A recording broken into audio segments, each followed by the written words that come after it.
உயிரோடு கலந்து உறவான உனக்கு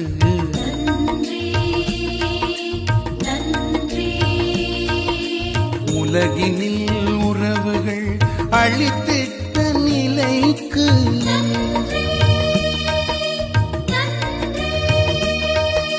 மனிதமும் புனிதமும் உறவென்ற மொழிக்கு